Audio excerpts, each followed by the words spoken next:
Hello and welcome to home science junction YouTube channel. आप सभी का स्वागत है हमारे इस चैनल में। आज हम करेंगे मैथमेटिक्स वाला पोर्शन। आपका डी ट्रिपल एस पी जो एग्जाम है उसका जो एमटीएस का पेपर हुआ था उसके पार्ट वन में मैथमेटिक्स वाला जो आपका पोर्शन आता है उसको आज हम सॉल्व करेंगे। ठीक है, ये एग्जाम हुआ था आपका 24/2/2026 को, यानी कि 24 फरवरी को आपका ये एग्जाम हुआ था। तो चलिए शुरुआत करते हैं पहले क्वेश्चन से। बहुत आराम से क्वेश्चन करना, समझना ज्यादा जरूरी है। बहुत ज्यादा डिफिकल्ट ऐसा नहीं है क्वेश्चन है, लेकिन समझने की जरूरत है। क्वेश्चन देख लीजिए एक बार। A vendor buys 500 oranges at a price of ₹3 per oranges. He sells 300 of these oranges at ₹6 each, but is forced to sell the remaining 200 at 1.50 each due to spoilage. Determine the overall profit percentage. मतलब ये है कि ₹3 प्रति संतरे की दर से 500 संतरे उसने खरीदे, फिर उनमें से 300 संतरे ₹6 प्रति एक की दर से बेच देता है, लेकिन कुछ संतरे उसके खराब हो गए तो उनको उनमें से जो बचे हुए 200 संतरे हैं ₹1.5 के हिसाब से उसको बेचने पड़ते हैं। तो उसका बताना है हमें ओवरऑल प्रॉफिट। प्रॉफिट बताने के लिए आपके चाहिए क्या कि कितना फायदा हुआ है ना। कितने ऑरेंजेस बेचे तो कितने रुपए का फायदा हुआ, कितना खर्चा हुआ था, उससे कितने आपने सेल कर दिए, तो उसको समझ लीजिए। 500 ऑरेंज खरीदे कितने रुपए पे? ₹3 पे। ठीक है, तो टोटल पैसे कितने लगे होंगे बेटा 500 ऑरेंजेस खरीदने में?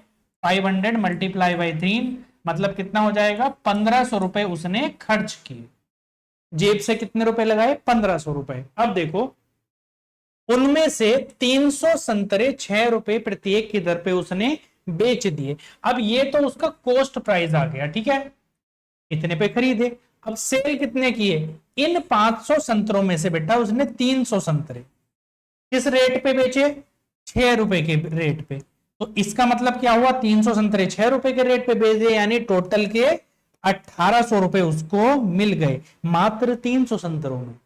लेकिन उसके बाद में और 200 संतरे भी बचे हुए हैं, तो बचे हुए जो 200 संतरे हैं उसने किस रेट पे बेचे हैं बेटा? 1.50 रुपीज पर संतरे के हिसाब से इसने इसको बेच दिया है। मल्टीप्लाई बाय 1.5 करेंगे, एक संतरा ₹1.5 का, 200 संतरे कितने रुपए के हो गए बेटा? टोटल हो गए आपके ₹300 के। अब जो 300 संतरे थे ₹6 की दर से बेचे थे उस पे ₹1800, और जो बचे हुए 200 संतरे थे ₹1.5 की दर से बेचे वो हो गए आपके ₹300। यानी जो उसका टोटल सेलिंग प्राइस हो गया वो कितना हो गया? 1800 ये और 300 ये, यानी कि टोटल के कितने हुए बेटा? ₹2100। ये आ गया आपका सेलिंग प्राइस। अब सीधा सा क्वेश्चन है, आपके पास में सेलिंग प्राइस है, आपके पास में कॉस्ट प्राइस है, बस लाभ बताना है कि कितने प्रतिशत लाभ हुआ। बहुत आसान क्वेश्चन है ना। तो अब क्या करेंगे बेटा? सेलिंग प्राइस में से कॉस्ट प्राइस को, यानी जितने में बेचा उसमें से जितने में खरीदा था उसको घटा देंगे। 2100 में से 1500 को घटाएंगे तो बेटा कितना बचेगा? 2100 में से 1500 घटाओ तो 600। कॉस्ट प्राइस क्या है? ₹1500 बटे 1500, और मल्टीप्लाई बाई क्या कर देंगे बेटा? 100। क्या होता है? प्रॉफिट बटे cost price multiply by 100। Percentage आपकी निकल आती है। 2 जीरो से 2 जीरो चले गए, 3 से काटेंगे 3 दूनी 6, 3 पंजे 15, 5 से काट देंगे 100 को, 5 दूनी 10, 20 हो गया, यानी टोटल आ गया आपका 40%। आसान प्रश्न था, 40% आंसर। अब आप पूछोगे कि सर इसमें क्या टाइम लगेगा? इतना नहीं, इतना टाइम नहीं लगेगा, मैं आपको समझा रहा हूं इसलिए थोड़ा सा टाइम एक्स्ट्रा ले रहा हूं, लेकिन आप दिमाग में कैलकुलेट कर सकते हैं। कैसे बेटा? 500 संतरे खरीदे ₹3 से, है ना, तो ₹1500 उसके लग गए। ऐसे ही जब माइंड में कैलकुलेट करोगे तो 300 संतरे बेचे ₹6 की दर से तो ₹1800 आ गए। ₹1.5 की दर से 200 संतरे बेचे तो ₹300 आ गए। टोटल मिलाकर के 2100 सेलिंग प्राइस है, कॉस्ट प्राइस है ₹1500। तो लाभ बताना है। ₹600 का लाभ हुआ। कितने रुपए पर ₹600 लाभ हुआ बेटा? ₹1500 पर। तो 600 बटे 1500 गुणा 100 कितना हो जाएगा आपका? कितने परसेंटेज? 40%। समझ में आया? नेक्स्ट क्वेश्चन पर पढ़ते हैं। The salary of a man is first increased by 15% and then decreased by 20%. If his original salary was 40,000, find his original salary. पहले 15% बढ़ी, फिर 20% घटी, अंत में फाइनली उसकी सैलरी में क्या फर्क पड़ा? ठीक है, पहले अगर उसका मूल वेतन 40,000 रुपए था, तो बेटा लिख लेते हैं इसकी, मूल वेतन कितना था उसका, 40,000 रुपए उसको मिलते थे, है ना। अब क्या हुआ, उसकी सैलरी हर साल जैसे इंक्रीमेंट लगता है ना, तो पहले उसकी सैलरी बढ़ा दी। अब क्या कह रहा है बेटा, पहले उसकी सैलरी बढ़ी 15%। 15% जब भी कोई चीज बढ़ती है तो वो बढ़ के कितनी हो जाती है, 115%। वो चीज कितनी हो जाती है, 115%। ऐसे समझो बात को, आपके पास में 100 रुपए है ना, मैं कहूं आप इसमें 15% और ऐड कर दो, तो आपके पास टोटल कितने रुपए हो जाएंगे, 115 रुपए, है ना। 15% बढ़ने पर कोई भी चीज कितनी हो जाती है, 115% खुद की, ठीक है। तो 40,000 अगर उसकी सैलरी थी, 15% बढ़ गई, तो उसकी सैलरी बढ़ करके जो पहली सैलरी थी जो कि 40,000 थी, उसका कितनी हो जाएगी, 115%। तो 40,000 सैलरी थी, पहले बढ़ी 15%, तो कितनी होगी बेटा, 115%। तो 115% को कैसे लिखेंगे, इस तरह से, 115/100, 40,000 का 115%, प्रतिशत मतलब प्रति 100, पर 100 है ना। 100 की तुलना में जितनी भी चीज होती है उसे प्रतिशत कहते हैं। 100 यहाँ पे 100 की तुलना में 115 हो गई, पहले 100 थी सैलरी, अब 115 हो गई। बात समझ में आई। अगला नेक्स्ट, देन अगले साल आ गया कोरोना। कोरोना में क्या हुआ, सैलरी कम करनी पड़ी भाई। तो सैलरी कम कितनी करनी पड़ी बेटा, 20% है। 20% कम करेंगे तो सैलरी कितनी हो जाएगी, अब जितनी सैलरी होगी, अब जितनी भी सैलरी है अभी हम कैलकुलेट करते रहेंगे बाद में, लेकिन हमें पता है ना उसकी 15% बढ़ने के बाद में सैलरी इतनी हो गई, ठीक है। इसको ब्रैकेट में ऐसे लिख लेते हैं, चलिए समझने के लिए, कि पहले 40,000 थी स्टार्टिंग में, फिर 15% बढ़ा दी उसकी सैलरी, तो इतनी सैलरी हो गई बढ़ने के बाद। अब क्या हुई, सैलरी 20% कम हो। 20% का मतलब कम होने का क्या है, पहले अगर 100% सैलरी थी तो अब घट करके 80% रह गई। अब जितनी ये सैलरी थी इसका 80% रह गई, तो 80% बेटा कितना होता है, मल्टीप्लाई बाई 80 डिवाइड बाई 100। अब बहुत से बच्चों के दिमाग में ये क्वेश्चन आएगा, सर पहले भी 100% थी, अब आपने इस पूरे को ब्रैकेट में जो लिखा हुआ है इसको भी 100% लिया। तो ऐसा इसलिए हमने किया, पहले तो हमने 100% सैलरी मान रहे थे, जितनी भी सैलरी पे वो लगा बंदा 40,000 सैलरी पे, तो उसको हमने मान लिया कि उसकी सैलरी 100%। अब 15% बढ़ गई, ठीक है, 15% बढ़ी तो 115% हो गई, तो आपने 115 क्यों नहीं लिया बेटा, इसलिए नहीं लिया, हम जब इसको कैलकुलेट कर लेंगे, जैसे पहले साल थी सैलरी 40,000, फिर 115% बढ़ गई, है ना। जब बढ़ गई सैलरी, अब तो उसकी सैलरी इतनी फिक्स हो गई ना, अब जो सैलरी फिक्स हो गई अब वो नया 100% बढ़ गया, ठीक है। तो अब 100% का 80%, क्योंकि 20% कम हुई। अब कह रहा है कि उसका अंत में वेतन, इसको कैलकुलेट कर लो, अंत में वेतन रहेगा 20 चौक 80, 20 पंजे 100, 5 से काट देंगे, 23 यहां पर आ गया, 5 दूनी 10, 20 यहां पर आ गया, एक जीरो से ये जीरो गया, 2 पंजे 10 से ये जीरो भी चला गया। कैलकुलेट करेंगे कितना हो जाएगा बेटा, 400 मल्टीप्लाई बाई 23 मल्टीप्लाई बाई 4, 4 तिया 12 का 2, ठीक है, हासिल लगा 1, 4 दूनी 8 और 1 9, 92 मल्टीप्लाई बाई 400, ये आपका आंसर हो जाएगा। 92 से वो कर लो आप मल्टीप्लाई, 9200, 9200, 4 दूनी 8, 4 नम 36, 36,800 उसकी फाइनल सैलरी आ जाएगी, 400 गुणा 92, तो आपका आंसर कितना हो जाएगा, ऑप्शन 4 आपका करेक्ट आंसर हो जाएगा। ठीक है, समझ में आया। चलिए अगले प्रश्न पर पढ़ते हैं। सिंप्लीफाई करना है, ये दिया गया है, ठीक है, ये आपको एक क्वेश्चन दिया गया है, इसको आपको सिंप्लीफाई करना है। तो जब भी इस तरह का क्वेश्चन आता है तो हम लगाते हैं क्या, BODMAS rule. BODMAS rule उम्मीद है आप सबने पढ़ा होगा, BODMAS, यानी B फॉर ब्रैकेट, O मतलब of, divide, multiply, A addition, S subtraction.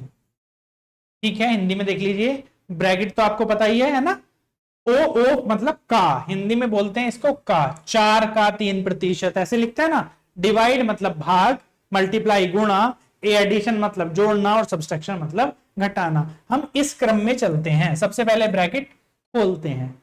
Bracket में भी 3 तरह की ब्रैकेट आती हैं, ये जो ब्रैकेट होती है बेटा इसको बोलते हैं छोटी ब्रैकेट, स्मॉल ब्रैकेट। फिर इसके बाद में आती है ये वाली ब्रैकेट, थोड़ी डिजाइनर सी ब्रैकेट, इसको बोलते हैं मझली ब्रैकेट, ठीक है, मीडियम ब्रैकेट। फिर बाद में आती है ये बड़ी ब्रैकेट, ठीक है, इस तरह से बना देते हैं, ये होती है बड़ी ब्रैकेट। तो सबसे पहले इसको सिंप्लीफाई करते हैं, फिर इसको करते हैं और फिर इसको करते हैं। बात समझ में आई? चलिए, तो इसी पैटर्न को बोर्ड मास को हम लगाते हैं और ब्रैकेट को भी इस तरह से ही हम खोलते हैं। ठीक, समझ में आया ना? चलिए, सबसे पहले देख लीजिए ब्रैकेट में भी सबसे छोटा ब्रैकेट कहां पे आ रहा है।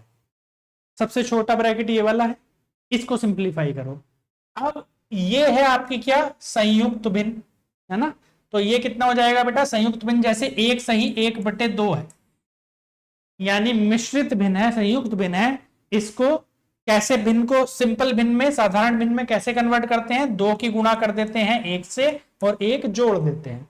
2 एकन 2 और 1 3/2, ये हम लिख देते हैं। जैसे कि अगर ये लिखा हुआ है a सही b/c, तो इसको कैसे सोल्व करते हैं? a multiply by c plus b/c, ये होता है। तो 1 गुणा 2 2 और 1 जोड़ दिया इसमें 3 3/2, इस तरह से हम सिंप्लीफाई कर देते हैं। चलिए, अब देखिए इसको हम कर लेते हैं सिंप्लीफाई और क्वेश्चन को करते हैं सोल्व। जो बेसिक चीजें थी वो मैं आपको बता चुका हूं, अब करते हैं सोल्व। पहले इस ब्रैकेट को सोल्व कर रहे थे, तो ये ब्रैकेट में क्या लिखा हुआ है बेटा, 3/2 माइनस 1/3 माइनस 1/6, इतना ही सोल्व कर लेते हैं पहले। अब ये लिखा हुआ है बेटा, जब तक इनका हर, ठीक है, न्यूमरेटर ऊपर वाला होता है, डिनोमिनेटर नीचे वाला, अंश ऊपर वाला, हर नीचे वाला, जब तक हर समान नहीं होता तो हम, ऐसा नहीं है 3/2 में से 1/3 घटा देंगे। सबसे पहले हमें करना होता है हर समान। हर कैसे समान करते हैं? एलसीएम लेकर के, ठीक है, लघुत्तम समापवर्ती है, यानी कि ऐसा नंबर लेते हैं जो कि इन तीनों से कट जाएगा। ऐसा सबसे छोटा नंबर कौन सा दिखेगा बेटा? 6 6 से भी कट जाएगा, 3 से भी, 2 से भी। अगर मुझे इसको 6 बनाना है तो क्या करना पड़ेगा बेटा? 3 से मल्टीप्लाई करनी पड़ेगी। तो यहां पर मल्टीप्लाई कर दो 3 और यहां पर भी मल्टीप्लाई कर दो 3। कोई फर्क पड़ा इक्वेशन पे? नहीं पड़ा ना। ऊपर भी 3 से मल्टीप्लाई, नीचे भी 3 से मल्टीप्लाई, कोई फर्क नहीं पड़ा। 3/2 ऐसे का ऐसा ही रहेगा, अभी भी 3 से 3 कट जाएगा, 3/2 बचेगा।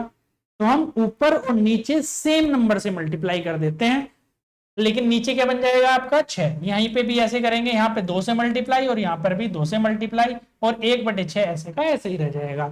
अब क्या चेंज हो जाएगा? ये देखो बेटा, 9/6 माइनस 2/6 माइनस 1/6, ये बचा। अब सबसे पहले क्या सॉल्व कर रहे थे हम? बोर्ड मास में ब्रैकेट ऑफ, ओ के बाद में ऑफ, ऑफ तो कुछ है नहीं, ऑफ से तो कोई आ नहीं रहा। फिर डिवाइड, फिर क्या करेंगे? माइनस वाले करेंगे, वो सॉरी भाग करेंगे, डिवाइड, फिर मल्टीप्लाई, फिर मल्टीप्लाई के बाद में क्या आता है? MAS, addition. एडिशन किसका करना है बेटा? जो जुड़ने वाले नंबर होते हैं उनका एडिशन। यहां पर इसके आगे प्लस लिखा हुआ है, अगर किसी संख्या के आगे कुछ नहीं लिखा हुआ तो मतलब वो प्लस करने वाली संख्या है। यहां पर प्लस लिखा है, यहां पर माइनस है, यहां पर माइनस है, माइनस माइनस आपस में जुड़ जाते हैं, ठीक है। अब इस 9 में से माइनस वाले घटाते चले जाओ बेटा। 9/9 में से 2 घटाएंगे और 1 घटाएंगे तो कितना बटेगा? बचेगा 6। 6 नीचे ऐसे का ऐसे ही आ जाएगा, क्योंकि तीनों का क्या है, जो डिनोमिनेटर है वो सेम है। तो यहाँ पर 6 ऐसे का ऐसे ही रहेगा। तो वैल्यू क्या आ जाएगी? इस पूरे ब्रैकेट की आ जाएगी 1। इस इतने बड़े ब्रैकेट की वैल्यू कितनी है? 1 है। समझ में आया? फिर से एक बार देखो, 3/2, 1/3 और 1/6 आपकी भिन्न थी। हमने इनमें से जो एलसीएम लिया वो कितना लिया बेटा? 6, इसका एलसीएम ले लिया। अगर हमने 6 एलसीएम ले लिया तो हम इसको डायरेक्ट ऐसे भी लिख सकते हैं, ये माइनस, जो जिसके निशान है वो लगा दिए, और जिनको जिनसे गुणा करने की जरूरत है वो डिनोमिनेटर सेम करने के लिए वो हमने मल्टीप्लाई कर दी। तो 3 3 9, 3 दूनी 6, यहाँ पे 6 आ गया, 2 1 2, 2 3 6, यहाँ पे 6 आ गया, 1 छंग 6 और 6, ये एक ही बार लिख देते हैं इसको अब, ठीक है। तो सबके बटे में कितना आ गया बेटा? 6 आ गया। 9 में से 2 घटाया, 1 घटाया, कितना बचा बेटा? 6। 6/6 की वैल्यू कितनी होती है बेटा? 1 होती है। तो पूरे इसकी वैल्यू आ गई 1। अब इसके आगे वाली ब्रैकेट सोल्व करो, ये वाला जो मझली ब्रैकेट है उसको सोल्व करेंगे तो कितना हो जाएगा? 1 सही 1/4 कितना हो जाएगा? 4 1 4 और 1 5।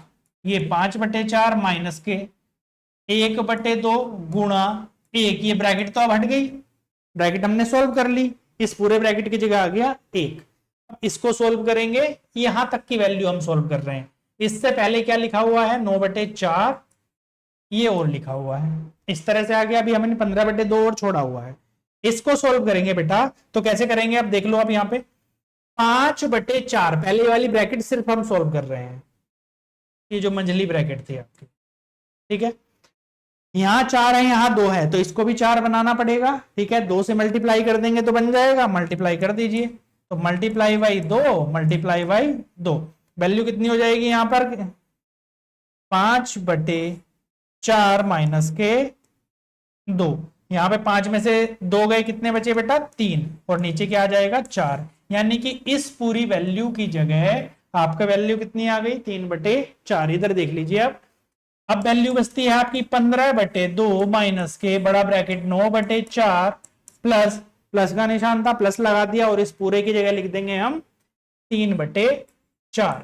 अब इसको जोड़ सकते हैं क्योंकि इन दोनों का हर समान है, तो 15/2 माइनस 4 और 4 ये एक ही जैसे हैं, तो 9 और 3 कितना हो जाएगा 12, ठीक है। अब ये बचा है, इसको सोल्व करेंगे, यहां पर 2 है, यहां पर 4 है, या तो ये 2 बन जाए या ये 4, 2 से काट देते हैं इसको, 2 छंग 12, 2 दूनी 4। अब दोनों का हर कितना हो गया 2, 15 में से 6 गए तो 9, 9/2 आपका आंसर। अब 9/2 तो आपको कहीं दिख नहीं रहा ऑप्शन में, लेकिन यहां पर अगर आप देखेंगे तो ये क्या है 4 सही 1/2, यानी 4 2 8 और 1 9, ये भी है 9/2, तो आपका सही आंसर हो जाएगा ऑप्शन 4। इतनी लंबी जो कैलकुलेशन हमने की है वो आपको समझाने के लिए की है, बेटर ये है आप माइंड में सोल्व करना सीखो। कैसे, अब मैं फिर से एक बार इसको रिपीट कर रहा हूं, लेकिन थोड़ा क्विकली, केवल यहीं पर हम सोल्व कर लेंगे, ठीक है।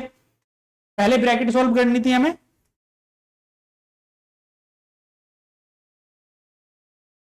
2 एकम 2 और 1 3, 3/2 यहां पर वैल्यू है, आपको पता है यहां पर सबसे बड़ी वैल्यू कितनी है 6, 6 इसको बनाना है, तो 3 3 से मल्टीप्लाई यहां पर कर देंगे, 2 3 6 यहां पर 2 से मल्टीप्लाई 2, और नीचे तो 6 रहेगा ही, यहां पर 3 है, यहां पर 9 हो जाएगा, यहां पर कितना है 2 और यहां पर 1, जैसे यहां पर है ना 9 2 और 1, तो टोटल वैल्यू इस वाले ब्रैकेट की बन जाएगी आपकी 1, यानी इतनी छोटा सा क्वेश्चन था ये, है ना, क्योंकि 1 है, 1 की आधे से मल्टीप्लाई करेंगे तो कितना आ जाएगा बेटा, उतना ही आएगी वैल्यू 1/2 ही। अब इसको सोल्व करेंगे, 4 एकन 4 और 1 5/4 ये था, और 5/4 में से आधा घटाना था, 5/4 में से आधा, ठीक है। तो कैसे घटाया हमने, दोनों को 4 बना लिया, तो 5/4 यहां पर हो गया, और 2 से मल्टीप्लाई करने पे 2 यहां पर हो गया, तो वैल्यू कितनी बनी आपकी 3/4, 5 में से 2 घटाया 3, नीचे 4 है ही। अब इस पूरे की वैल्यू कितनी आई आपकी 3/4 आ गई, इस पूरे की वैल्यू 3/4 और 9/4 जोड़ देंगे सीधा सीधा 12/4 हो जाएगा, तो लास्ट में कितना बचेगा 15/2 माइनस 12/4, क्योंकि माइनस का निशान लगा हुआ है, 15/2 में से 12/4 को माइनस कर देंगे, वैल्यू कितनी आ जाएगी आपकी 9/2। अगला प्रश्न, क्वेश्चन नंबर 4 है, 6500 रुपए की मूलधन और 2 वर्षों बाद वार्षिक चक्रवृद्धि ब्याज पर पहले वर्ष में 8%, दूसरे वर्ष में 15% प्रति वर्ष ब्याज की दर से कितना हो जाएगा। तो ये आपको बताना है, चलिए करिएगा एक बार सोल्व, कोशिश करिएगा, जैसे आपका इंटरेस्ट लगता है वैसे ही आपकी वैल्यू बढ़ती है। चक्रवृद्धि ब्याज में क्या होता है, इंटरेस्ट पर भी इंटरेस्ट लगता है, यानी कि जो मिश्र धन होता है बेसिकली उस पर इंटरेस्ट लगता है। मतलब 100 रुपए अगर आपने बैंक में जमा करे हैं और 20% आपको इंटरेस्ट लग रहा है, तो पहले साल आपकी वैल्यू कितनी हो जाएगी 120 हो जाएगी, और दूसरे साल जब इंटरेस्ट लगेगा वो 120 पर लगेगा, ठीक है। चलिए 6500 रुपए है, प्रिंसिपल कितना है 6500 रुपए, 2 साल के लिए उसने कंपाउंडेडली जमा किया है। पहले साल रेट कितना बढ़ा उसका 8% का रेट, तो 8% बढ़ने पर कोई भी चीज कितनी हो जाती है बेटा 108%, ठीक है। जैसे हम परसेंटेज के क्वेश्चन सोल्व कर रहे थे वैसे ही इसको सोल्व करेंगे।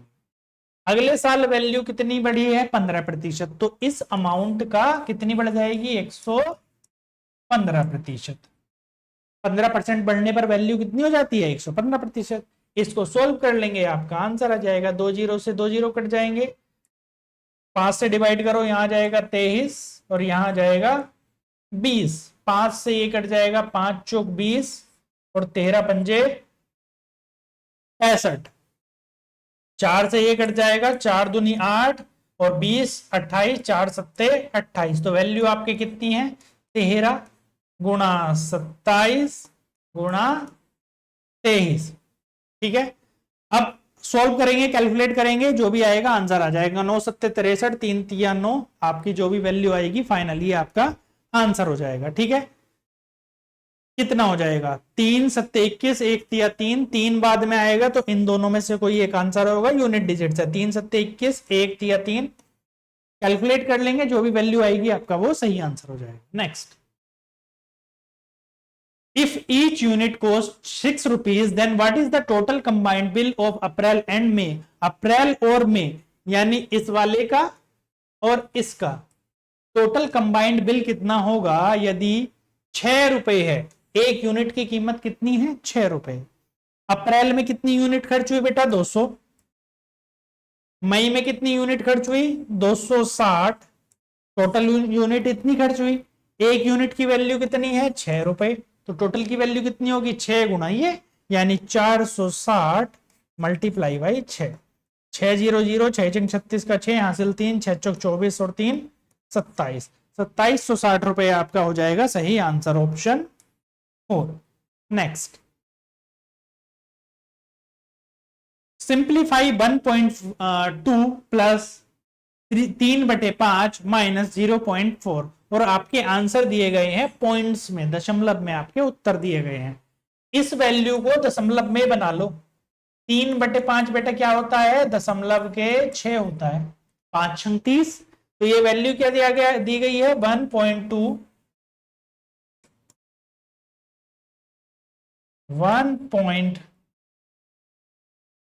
फिर से देखिए 1.2 प्लस दशमलव के 6 माइनस 0.4, ये वैल्यू है।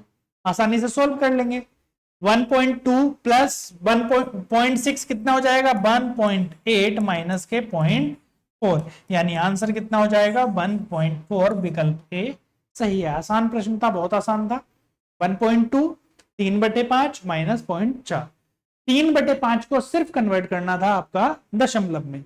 1.2 प्लस 0.6 माइनस 0.4, तो 1.2 और 0.6 कितने हो जाएंगे? 1.8 और 0.4 माइनस करेंगे तो 1.4।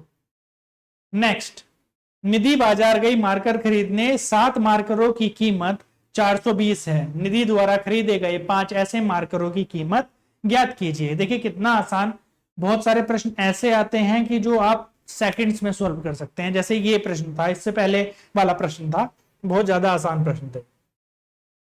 7 मार्कर की कीमत 420, यानी कि जो 7 मार्कर थे वो कितने में खरीदे बेटा? 420 में। तो एक मार्कर की कीमत कितनी हो जाएगी? 420/7, यानी कि 60 रुपए, इतनी कीमत हो जाएगी। अब वो कह रहा है कि इन 5 अगर ऐसे मार्कर खरीदे गए होते तो उनकी कीमत कितनी होगी?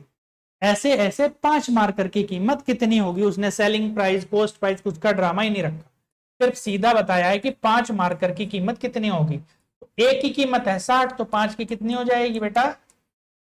300 रुपए। ये आपका सही आंसर हो जाएगा, विकल्प दूसरा। अगला प्रश्न, find the ratio of total number of boys from college B and C to the total number of girls from college C और D। B और C के लड़कों का C और D की लड़कियों से अनुपात आपको बताना है इस ग्राफ को समझ करके।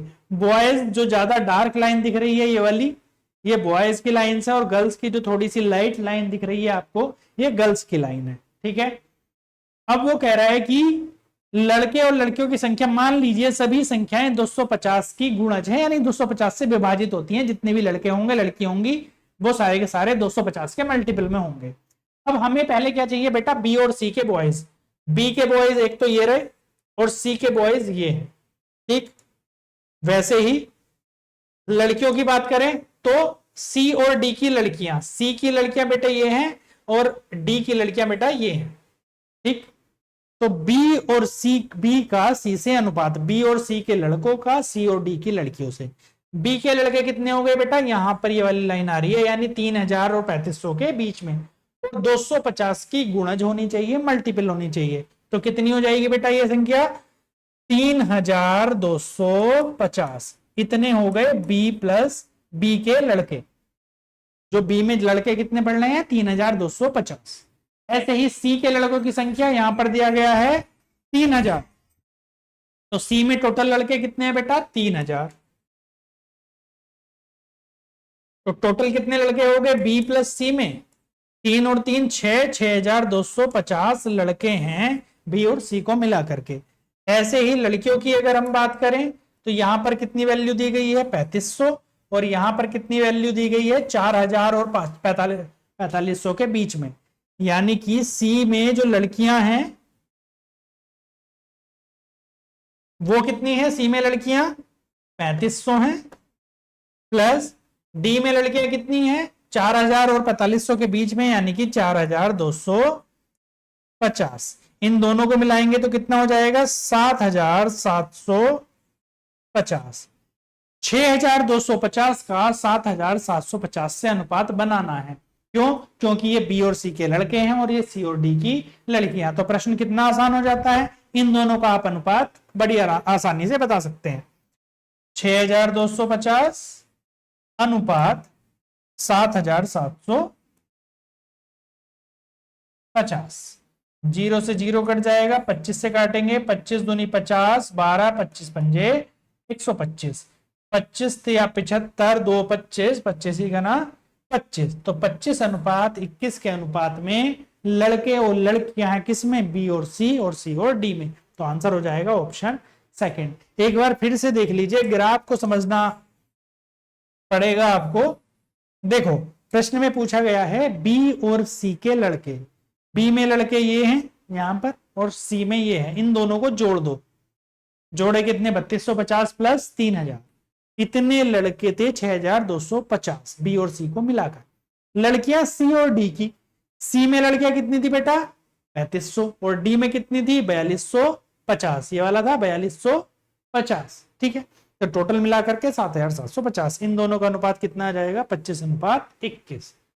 अगला प्रश्न, किसी वस्तु की कीमत पहले 10% बढ़ाई जाती है फिर 5% घटाई जाती है। दोनों परिवर्तनों के कारण वस्तु की कीमत में शुद्ध प्रतिशत परिवर्तन क्या है। मान लो किसी वस्तु की कीमत थी 100 रुपए की, पहले मान लेते हैं, अगर हमें मानना है तो आसान नंबर मानते हैं जिससे हमें परसेंटेज कैलकुलेट करना आसान रहे। पहले बढ़ा दी 110% कर दी, बढ़ा करके 10% बढ़ाएगी, यानी चीज कितनी हो गई, वो वस्तु कितनी हो गई है 110%, ठीक है। तो 110%, ये मत समझना कि 110% बढ़ा दी, नहीं, पढ़ाई 10% है और 10% बढ़ाने के बाद में वस्तु 110% हो गई खुद का। 100% तो पहले से थी, 110 अब हो गई, ठीक है। फिर क्या हुआ, 5% घटा दी, 5% घटाएंगे तो बेटा कितनी हो जाएगी 95%। वस्तु 5% घटा देंगे, 100% में से कोई भी चीज घटा दोगे जितने भी प्रतिशत तो उतनी कम रह जाएगी। 100% में 5% घटाया तो कितनी बची 95%।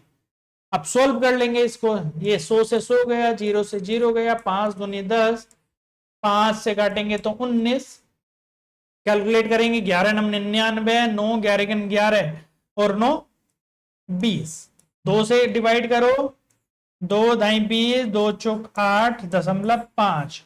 अब बेटा पहले जो चीज 100 रुपए थी अब वो बढ़ के 104 रुपए 5 पैसे हो गई। 100% थी तो 104.5% हो गई।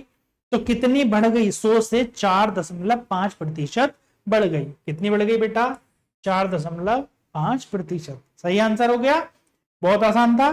फिर से देखो एक बार, मान लो चीज 100 रुपए की थी या 100% रुपए की थी, जितने भी रुपए की होगी 100% रुपए की होगी, ठीक है। पहले बढ़ी 10% तो 110% हो गई, चीज बढ़ के फिर घटी 5%, फिर जो वैल्यू थी उसका 5% कम हो गई, यानी रह कितनी गई 95%। सॉल्व कर लेंगे, वैल्यू आ जाएगी 104.5। पहले अगर कोई चीज 100% की थी, अब बढ़कर के हो जाती है 104.5% की, यानी कि 4.5% पहले से वो वस्तु बढ़ गई। लास्ट क्वेश्चन देखते हैं आज की क्लास का। देखिएगा, एक विक्रेता 24 चॉकलेट 1 रुपए में बेचता है, 5% लाभ कमाता है, तो उसने मूल रूप से 1 रुपए में कितनी चॉकलेट खरीदी होंगी। अब पहले कॉन्सेप्ट समझो लाभ का। लाभ होता कब है?